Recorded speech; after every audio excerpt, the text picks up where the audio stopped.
Role जलील साहेबांनी भेट घेतलेली आहे. काय चर्चा झालेली आहे दोघांच्या भेटीमध्ये? आता काय चर्चा असणार आहे? आता हा शेवटी सामाजिक राजकीय भेट झाल्याच्या नंतर आमची खूप दिवसांनी भेट झाली. हॉस्पिटल आले होते, पुन्हा एकदा साधक बाधक चर्चा राजकारणावर समाजकारणावर. आता सध्या मैदानच की रेडच जसं वारा असेल तसं सध्या सुरू असं झाली चर्चा. काय साधक बाधक नेमकं सांगितलं तुम्ही सगळं खेळ सांगितला. 2-3 दिवस थांबा राहू दे. नेमकं थोडंसं राजकारणात म्हणलं जातं बाबा ते काही पत्ते हुकमी पत्ते ते ओपन करायचे नाही, ते वेळेवर टाकायचे असते. नुसतं चेस खेळून नुसतं मांडून चालत नाही, ते खेळता बी आला पाहिजे. डाव या खेळात तुम्ही एकत्र असणार ते काही होऊ शकतं. सामान्य जनतेसाठी काही होऊ शकतं. सामान्य जनतेसाठी काही पण होऊ शकतं. आमच्यासाठी नाही, आमच्या स्वस्वार्थासाठी किंवा आमदार होऊन खासदार होऊन पुढं राजकारण करायसाठी नाही जायचं. सामान्याच्या अन्यायाला वाचा फोडण्यासाठी जर जायची वेळ येणार असेल काही होऊ शकतं, का नाही होऊ शकत. ओके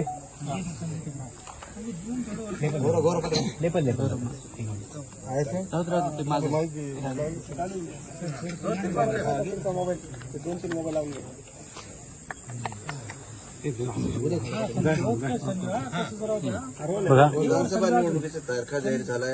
आज आपण जरांगे पाटलांची भेट घेतली, नेमका उद्देश काय होता?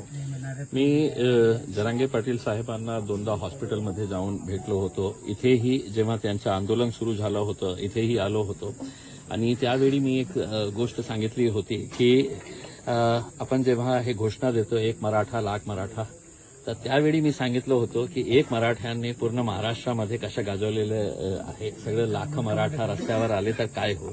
तर ते सत्य झालेलं आहे आणि मी जरांगे पाटील साहेबांचा सुरुवातीपासून फॅन आहे या कारणाने की एक छोटासा गावाचा एक सामान्य माणूस आपल्या समाजाच्या हितासाठी जेव्हा त्याची प्रामाणिकता लोकांना कळतं तर सगळं समाज त्याचा मागे कसा येतो त्याचा एक ज्वलंत उदाहरण म्हणजे जरांगे पाटील साहेब आहे. आणि ते आपल्या भूमिकेवर ठाम आहे की कधीही त्यांनी आपली भूमिका बदललेली नाही आहे. ते आपल्या समाजासाठी लढत आहे. आज चांगली गोष्ट हे आहे की त्यांनी आम्हाला जेव्हा हे कळलं की सगळं आता निवडणूक जवळ आलेली आहे आणि जरांगे पाटील साहेबांचे आम्ही हे ऐकलं होतं की तेही निवडणूक लढणार आहे. त्यांचं म्हणजे त्यांच्या वतीने काही लोक निवडणूक लढणार आहे. तर त्या अनुषंगाने आणि आज जे समाजामध्ये जे चाललेलं आहे त्याच्या बाबतीत चर्चा करण्यासाठी आम्ही आलो होतो. चाय पीने के ऊपर चाय के ऊपर चर्चा करने के लिए चाय भी पिए, यहाँ पे बातचीत भी की है उसमें.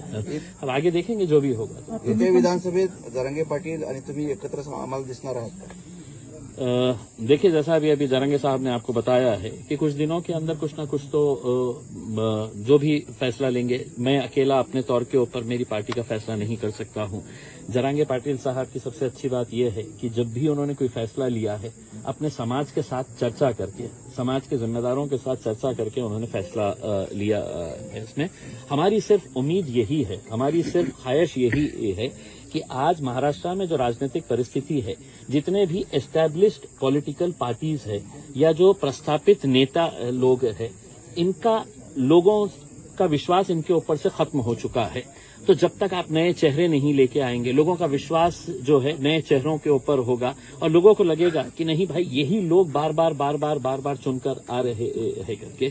आज भी राजनीति के अंदर देखिएगा, आज विधानसभा, आज एमएलए का ये हुआ है, एक बाप मंत्री रहता है, बेटे को आमदार बना दिया जाता है, मतलब बाकी और कोई नहीं है. ये घरानेशाही कहीं ना कहीं तो खत्म होनी चाहिए ना उसमें. तो आज अगर कोई ऐसी कोशिश की जा रही है तो हम उस कोशिश के अंदर पूरा साथ देंगे जरांगे पाटील साहब को. जरांगे पाटलांनी बुद्धिबळाचं उदाहरण दिलंय. तुम्ही एका बाजूने एकत्र आलात आणि पुढचा कोण आहे राजा जो तुम्हाला मारायचा आहे? नहीं, मैं समझा नहीं. बुद्धिबळाच्या 2 सोंगट्या असतात, दोन्हीकडे राजा असतात. तुम्ही एकीकून झालात तर पुढचं टार्गेट कोण आहे? देखिए साहब, मैं ये समझ के चलता हूँ कि यहाँ पर राजा की बात नहीं हो रही है, यहाँ पे प्रजा की बात हो रही है. जरांगे पाटिल साहब भी जितना भी आंदोलन कर रहे हैं वो उनके समाज के साथ जो नाइंसाफी हो रही है उसके लिए वो आवाज उठा रहे हैं, लड़ रहे हैं. हमें तो ये बात समझ में नहीं आती है. मैं विधानसभा के अंदर जब आमदार था उस वक्त एक भाषण किया था और मैंने मैंने ये बताया था कि अगर भाजपा तैयार है, शिवसेना तैयार है, कांग्रेस तैयार है, एनसीपी तैयार है, समाजवादी तैयार है, हम तैयार है, तो क्या वजह है कि इसके अंदर रुकावटें लाई जा रही है करके। देखिए, बोलना कुछ और करना कुछ, ये राजनीतिक पार्टियों के बड़े बड़े नेताओं की आदत बन चुकी थी। अब ये जब से आए हैं तो ये सबकी पोल खोल रहे हैं, सबको उधेड़ रहे हैं, तो अब सब परेशान हैं इनकी वजह से। इनका मकसद यही है कि मेरे समाज के साथ इंसाफ करो, हम भी यही कि चाहते हैं कि साहब हमारे समाज के साथ भी कुछ इंसाफ होना चाहिए करके। और जब दो लोग का कॉमन गोल रहेगा, ऑब्जेक्टिव एक रहेगा उसमें, तो यकीनन इनके साथ लोग जुड़ रहे हैं, हम भी इनके साथ जुड़ेंगे। जरांगे पाटलांनी 14 उमेदवार आरक्षणाचा लढा सुरू ठेवलाय. त्यांना आरक्षण भेटलं नाही. त्याचा साफ दावा आहे की देवेंद्र फडणवीसांनी मराठा समाजाला फसवलंय. देखिए, मैं है तो अकेले सिर्फ देवेंद्र फडणवीस साहब के बारे में ये नहीं कहूंगा, मैं कहूंगा कि भारतीय जनता पार्टी की नीति जो है वो लोगों को समझ में आ चुकी है। कॉन्स्टिट्यूशनल अमेंडमेंट अगर करने का है, केंद्र सरकार के पास जाने का है, मैं तो आपको यहां तक ये कहता हूं कि उस वक्त नरेंद्र मोदी साहब ने यहां के एक बड़े नेता को बुलाकर ये कहा था कि ये आंदोलन मराठा समाज का किसी भी हालत के अंदर दिल्ली तक नहीं पहुंचना चाहिए करके, यहीं का यहीं इसको रखना चाहिए करके। तो उनकी नीति रही है ये, लेकिन अब वो एक्सपोज हो चुके हैं बहुत हद तक, जो है सबको समझ में आ रहा है कि इसके पीछे किसकी साजिश है, क्या षड्यंत्र रचे जा रहे हैं करके। कौन म्हणजे मैं तो आपको शुरुआत से ही कहा हूं ना, भारतीय जनता पार्टी और उनके जितने भी है नीचे से लेकर ऊपर तक, ये सभी लोगों की साजिश है। आपका अलायंस हो सकता है? देखिए, मैंने है तो आप सीधे तरीके से पूछ रहे हैं, मैंने आपको हर चीज का जवाब दे चुका हूं। अलायंस का मतलब क्या होता है? जब आप एक कॉमन गोल को हासिल करना चाहते हैं, और वो कॉमन गोल क्या है करके, समाज के अंदर अगर हमको परिवर्तन लेके आने का है, आज जो जाति धर्म के नाम के ऊपर जो घटिया राजनीति यहाँ पर देखने को मिल रही है, मुझे खुशी इस बात की है, मैंने जरांगे पाटिल साहब के तो तमाम ऐसे भाषण सुना हूँ, कहीं पर भी वो ये नहीं कहते हैं कि साहब ये समाज ने वो समाज के खिलाफ बोलना चाहिए, ये धर्म ने दूसरे धर्म के बारे में कुछ बात करना चाहिए। उनका एक गोल है, उनकी एक सोच है कि भैया हमको रहना सबको साथ में ही है करके। उसमें उन्होंने कितने उदाहरण अपने गांव के दिए हैं यहाँ पर कि उनके गांव के अंदर किस तरीके से अच्छा, लेकिन आज क्या वजह है कि महाराष्ट्र के अंदर जाति धर्म और मजहब की दीवारें खड़ी की जा रही है, उसको कहीं ना कहीं गिराना चाहिए। और वो कौन गिरा सकता है? जो एस्टेब्लिश लीडरशिप है उनसे हमारी उम्मीदें खत्म हो चुकी है, तो जो नई लीडरशिप डेवलप हो रही है, अगर वो प्रामाणिक है और जिसको मैं जरांगे पाटिल साहब के अंदर देखता हूं, तो मुझे भी ऐसा लगता है कि एक नई पहल हो रही है, क्यों ना हमें कोशिश करके देखें करके। जरांगे पाटिल की जो आंदोलन था उसका जो फायदा है मुस्लिम तबके के बच्चों को भी मिला है। हाँ, इस वजह से भी आप देख सकते हैं। देखिए, 100% मैं जैसा आपको ये बताया हूं ना कि जब फायदे मिलते हैं, किसको फायदा मिलना चाहिए साहब? जो सबसे गरीब लोग हैं। आज अगर आप बोलेंगे कि इम्तियाज जलील तुमको रिजर्वेशन चाहिएगा करके, तो इम्तियाज जलील को नहीं चाहिए, लेकिन मेरे समाज के अंदर भी जो गरीब लोग हैं, जिनकी आवाज कभी नहीं पहुंचती है, जो मजबूर है, जो बेसहारा है, तो वैसे लोगों के लिए ही ये लड़ाई जो है वो जरांगे पाटिल साहब ने शुरू की थी उसमें। और कभी भी मैंने आपको जैसा बताया, मैं दोबारा आपको दोहरा रहा हूं, अगर वो ये कहते कि साहब ने ये समाज बराबर नहीं है, मैं मेरे समाज के बारे में, उन्होंने हमेशा सभी समाज को साथ में लेने की बात की है। आज अगर इलेक्शन की बात हो रही है तो ऐसा नहीं है कि वो दूसरे समाजों को साथ में नहीं ले रहे हैं। सभी समाज के लोगों को अब समझना चाहिए, या तो उन बेईमानों का साथ दे, या एक नई पहल जो हो रही है तो उसका साथ दे करके अब जनता को तय करना है। जलील सर, याच्यामध्ये असं आहे की मनोज जरांगेचं सोशल इंजिनिअरिंगसाठी फार प्रयत्न चालू आहे, त्यामध्ये दलित, मुस्लिम, धनगर, मराठा.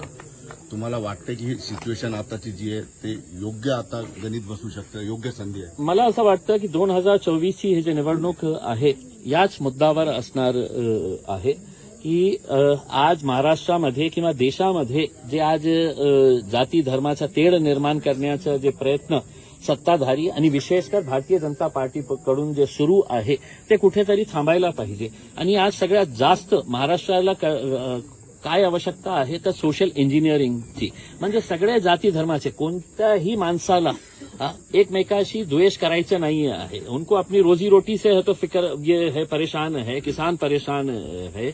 ऐसे हालात के अंदर कौन जाति धर्म के बारे में है तो सोचते रहेगा, अगर उनका पेट खाली ही है तो उसमें। तो अगर सबके बारे में अगर सोच रहा है कोई तो हम यकीनन उसको पूरी तरीके से साथ देंगे। और हमारा यही कहना है कि 2024 का इलेक्शन जो है वो सभी जाति, धर्म और मजहब के ऊपर उठ के, हाँ, हम सब एक है। हमें गर्व के साथ कहना है कि मला अभिमान है कि मैं महाराष्ट्रीयन है, मुझे गर्व है कि मैं भारतीय हूँ। इस मुद्दे के ऊपर लड़ना चाहिए, वरना आपको तो लड़ाने के लिए बैठे हुए ही है सत्ताधारी जितने भी बैठे हैं। जरांगे पाटील आपल्या भाषणात नेहमी म्हणतात की मुसलमानांनी कुणाला घाबरायची गरज नाही, मुसलमानाचं कोणी काही वाकडं करू शकत नाही। देखिए, या यही वाक्याकडे कसं बघतं? नहीं, खरंच मुसलमानाकडे घाबरतं? मैं यही कहना चाह रहा हूं कि मैं आज अगर चौथी मर्तबा अगर जरांगे पाटिल साहब से मिलने के लिए आया हूं तो कहीं ना कहीं मेरे दिल में भी उनके लिए एक आदर का स्थान बना है। और इसलिए आदर का स्थान बना है कि वो इंसानियत के लिए बात कर रहे हैं। उन्होंने कभी तो जाति, धर्म और मजहब के हिसाब से बात नहीं किए हैं। उन्होंने सबका साथ लेने की बात कर रहे हैं। इसका मतलब ये नहीं है कि भाई मुसलमानों को घबराने की, उनका पैगाम यही है कि दलितों, तुमको भी घबराने की जरूरत नहीं है, ओबीसी समाज को भी, किसी को भी घबराने की जरूरत नहीं है। सिर्फ आपको समझने की जरूरत है कि आपके खिलाफ जो साजिशें रची जाती है और उसके जरिए कैसा राजनीतिक फायदा उठाया जाता है वो खत्म होना चाहिए। आपण राज्यामध्ये किती जागा लढवणार आहात? नाही, आता ते ठरलेलं नाही आहे। काही पत्रकार येत असेल तर तिकीट द्यायला तयार आहे मी। ठीक आहे भैया, धन्यवाद।